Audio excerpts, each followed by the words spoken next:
Recently मेरे दादाजी मुझसे बोले, बेटा हमारी जिंदगी का सबसे बेस्ट समय हमारा बचपन होता है। ये बोलकर वो अपने डायपर में हगने लगे। तो मैंने इस बात पे थोड़ा गौर किया और मुझे पता चला कि यस, बचपन सच में बहुत रैंडम होता है। बचपन में एक बार साइकिल की चेन चढ़ाते समय मेरा हाथ आ गया, तो मैं भाग के अपने अपाहिज दोस्त को भी ले आया कि उसके भी हाथ आ जाए। बचपन में गए भाई, देख दादाजी पैंट में ही गए और गौर से भी देख रहा है उसको कैसे। मुझे मेरी दादी का चरित्र सही नहीं लगता था, क्योंकि वो मुझे डेली नया तारा दिखा के बोलती थी वो तुम्हारे दादाजी है। बचपन में मुझे मेरी दादी का भोला भी था। भाई बात तो सही है, मेरी दादी ने भी बहुत बार कहा था तुम्हारे दादाजी है। वैसे बहुत टाइम तो नहीं है मेरे दादा को खत्म हुए, 2 साल ही हुए हैं, लेकिन मेरी दादी अभी भी मेरे को कहती है कि वो तुम्हारे दादाजी है, वो तुम्हारे दादाजी है। और मैं 22 साल का हो गया तब भी उनको ये लगता है कि मैं उनकी बात मान जाऊंगा।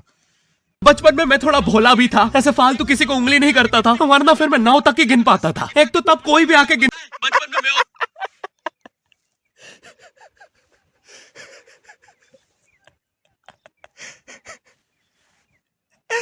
उंगली गाड़ में घुस के हिंदी पूछ लेता था, और उंगली करते समय गिनना कितना मुश्किल होता है पता है। बचपन में मैं और मेरा भाई हमेशा WWE देख के लड़ते थे, क्योंकि माँ बाप की चाहते लड़ने लायक थी नहीं। एक तो मेरा छोटा भाई बचपन में बहुत शांत स्वभाव का था, बेचारा स्कूल में भी सीनियर से बुली होता था। हाँ, वो सीनियर मैं ही होता था।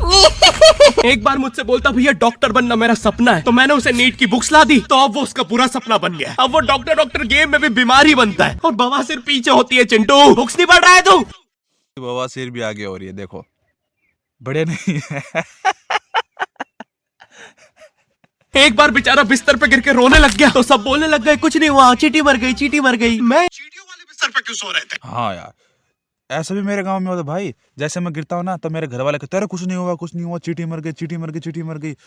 जब जब छोटा था तब तो यकीन हो जाता था, लेकिन अभी मैं खुद भी ऐसे बच्चों को बोलता हूँ। जैसे कोई मेरे सामने कोई बच्चा गिर गया तो मैं उसको बोलता हूँ अरे कुछ नहीं हुआ, कुछ नहीं हुआ, चींटी मर गई, चींटी मर गई। और वो बेचारा मान भी जाता है मेरी बात को।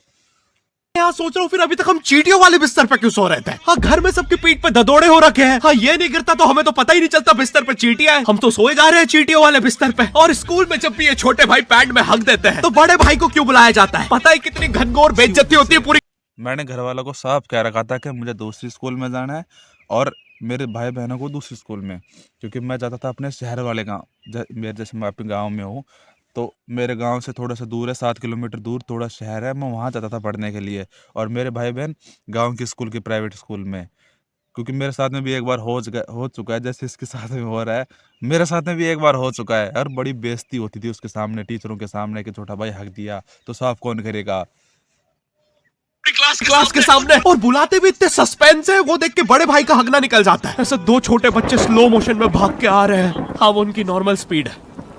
मैं देखता हूँ मेरे भाई को क्राइम सीन से 2 पियून पकड़ के ले जा रहे हैं। उसे ब्राउन रंगे हाथों पकड़ लिया गया है। मेरे भाई ने मुझसे जाते जाते कहा, मुझे फंसाया जा रहा है। नहीं, ऐसा तो नहीं होता। मेरे भाई के साथ में कभी भी ऐसा नहीं हुआ है। बस इसमें तो बड़ा चढ़ा के दिखा रहे, लेकिन बस दिखा रहे हैं। मुझे पता था इस लेंडे के पीछे की कहानी इतनी सिंपल नहीं हो सकती। कड़ी तहकीकात के बाद मुझे पता चला इस लेंडे के पीछे बड़े बड़े पॉलिटिशियंस, गैंग लीडर्स और माफिया इन्वॉल्व है। मेरा भाई गैंग लीडर, माफिया, गुंडे, मतलब अटपटा खाना जो छोटे बच्चों को होती रहती है, टट्टी लगती रहती है उनको। सही कह रहा था, ये उसका लेंडा नहीं है। हैंड्स अप पीटी टीचर, तो वो लेंडा तुम्हारा था। पीटीआई को लीडर चोर बना दिया, देखो। तो तुम्हें पता चल ही गया, तुम मुझे कभी नहीं पकड़ सकते। रुको, भाग गया। जाने दो उसे बेटा, हमने पीटी टीचर के बड़े भाई को बुला लिया है वो लेंडा उठाने।